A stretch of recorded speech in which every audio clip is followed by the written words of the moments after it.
दोस्तों, अगर आप सोच रहे हैं कि करंट सिचुएशन ने पाकिस्तान स्टॉक एक्सचेंज को ख़त्म कर दिया है, तो आप गलत हैं। करंट सिचुएशन में 90% लोग पैनिक होते हैं और सिर्फ 10% लोग वो होते हैं जो कि प्रॉफ़िट बनाते हैं और वो सेफ ज़ोन में एंट्री ले रहे होते हैं।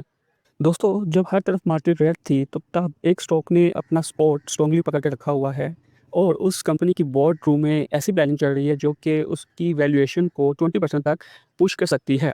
दोस्तों, आप में से कुछ लोगों को शायद वो 2020 वाला टाइम याद होगा कि जब सब लोग फार्मा सेक्टर से एग्ज़िट कर रहे थे, सिर्फ़ इसलिए कि जी ये रेगुलेटेड सेक्टर है, इधर मार्जिन्स नहीं आएँगे। लेकिन मैंने तब भी हाइनून को एक्यूमुलेट किया था।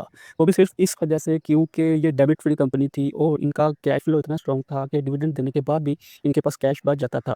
अगर इसके स्टॉक की प्राइस की बात की जाए तो ये पिछले 6 महीनों में 25% तक नीचे गिर चुका है।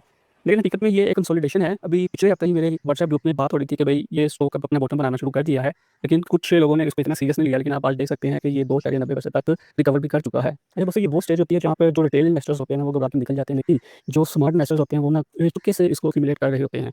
दोस्तों, आप तो जानते हैं कि इस टाइम ईरान और इसराइल की वॉर एक्टिव है और मिडल ईस्ट इंस्टेबिलिटी की वजह से शिपिंग कॉस्ट और जो इम्पोर्टेड प्राइस हैं वो इंक्रीज़ हो जाएँगी। अच्छा, इससे होता ये है कि जो हाई इंटरेस्ट पे कंपनीज़ चल रही होती हैं ना, ऐसी सिचुएशन में उनको डबल हिट होता है। वो इस तरह के पहले तो उनको इम्पोर्ट प्राइस इंक्रीज़ होने की वजह से उनके मार्जिन स्क्वीज़ होते हैं और दूसरा इंटरेस्ट कॉस्ट। अगर मैं हाइनून फार्मास्यूटिकल्स की बात करूँ तो हाइनून डेबिट फ्री कंपनी है। इसका मतलब ये है कि अगर तो शिपिंग कॉस्ट इंक्रीज़ हो भी जाती है, डॉलर की प्राइस फ्लक्चुएट करती है और जियोपॉलिटिकल टेंशन्स और इंक्रीज़ होती भी हैं, तो हाइनून फार्मास्यूटिकल्स इस स्टॉर्म को ईज़िली अब्ज़ॉर्ब कर लेगी, जिधर दूसरी कंपनीज़ प्रेशर में होंगी। अगर मैं इसकी करंट रेशियो की बात करूँ तो वो 2.78 है। मतलब कि ₹1 की शॉर्ट टर्म लायबिलिटी के अगेंस्ट उनके पास ₹2.78 मौजूद हैं। ये एक फाइनेंशियली हेल्थी कंपनी की इंडिकेशन है। दोस्तों, इस टाइम आप मार्केट को मत देखिए, आप इनका बिज़नेस देखिए कि इनकी सेल्स कंटिन्यूअसली ग्रो कर रही है। इनका ईपीएस ₹66 है। अगर आप कोई और बिज़नेस देखो जो कि 40% नेट प्रॉफिट मार्जिन दे रहा हो, वर्चुअली डेब्ट फ्री हो और उसकी सेल्स हर साल इंक्रीज़ हो रही हो, तो उसकी वैल्यूएशन 15 से 16 पीएक्स से कम नहीं होनी चाहिए। लेकिन इधर हाइलूम देखा जाए तो वो 13x के पीई पे ट्रेड कर रहा है। अच्छा, ये डिस्काउंट प्राइस मार्केट को ना फेयर लग रही है, लेकिन मेरी नज़र में ये एक अपॉर्च्युनिटी है। वो इस तरह के प्राइस और वैल्यू 2 अलग चीज़ें हैं। दोस्तों, प्राइस वो है जो कि मार्केट आज दे रही है, लेकिन वैल्यू वो चीज़ है जो बिज़नेस एक्चुअली वर्थ रखता है। जब प्राइस वैल्यू से नीचे आती है, बिना फंडामेंटल्स ब्रेक हुए हुए, डिस्टर्ब हुए हुए, तो वहाँ अपॉर्च्युनिटी होती है।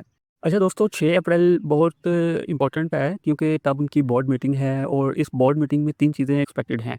एक तो full audited accounts, final dividends की अनाउंसमेंट्स होगी और ये जिस कंपनी को एक्विजिशन करने जा रहे हैं, वो बताया जाएगा टारगेटेड कंपनी कौन-सी है, इसके क्या टर्म्स हैं, मार्केट को इस चीज़ का वेट है। इसीलिए ये स्टॉक पिछले हफ्ते में 2.90% तक रिकवर भी हो चुका है।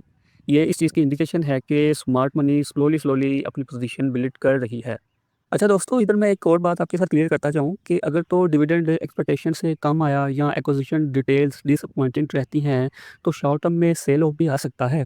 ये एक टू साइडेड इवेंट है, तो इसके रिस्क को समझ के ही चलिए और उस हिसाब से अपनी पोज़ीशन लीजिए। तो मेरी एक बात हमेशा याद रखिएगा कि कभी भी डिविडेंड यील्ड के अगेंस्ट किसी भी स्टॉक को मत देखिए। डिविडेंड तो एक रिटर्न है जो कि हमें वेट करने पर मिलता है, हमें असल मार्केट की स्टोरी को समझना चाहिए। अब इधर मैं हाइनून के डिविडेंड यील्ड की बात करूँ तो वो 3.39% है। इधर एक और बात शेयर करना चाहूँगा कि जब एक अच्छा स्टॉक डेब्ट फ्री, ग्रोइंग, प्रॉफिटेबल स्टॉक बिना किसी फंडामेंटल रीज़न के सिर्फ़ और सिर्फ़ माइक्रो फेयर्स की वजह से गिरता है ना, तो वो एक्यूमुलेशन का ज़ोन होता है, पैनिक का नहीं। तो दोस्तों, मेरी नज़र में हाइनून एक फंडामेंटली स्ट्रॉन्ग कंपनी है, डेब्ट फ्री है, ग्रोइंग फार्मा कंपनी है, जो अभी अपने सेक्टर एवरी से डिस्काउंटेड प्राइस पर ट्रेड कर रहा है। 6 अप्रैल एक इंपॉर्टेंट डेट है जो कि इसकी प्राइस को ऊपर लेके जा सकती है और जियोपॉलिटिकल रिस्क के अगेंस्ट कंपनी की बैलेंस शीट एक शील्ड की तरह काम कर सकती है। दोस्तों, वीडियो से अगर आपको कोई वैल्यू मिली हो तो लाइक एंड सब्सक्राइब कर दी और इन्वेस्टमेंट से पहले हमेशा एक बार अपनी रिसर्च ज़रूर कीजिएगा। शुक्रिया।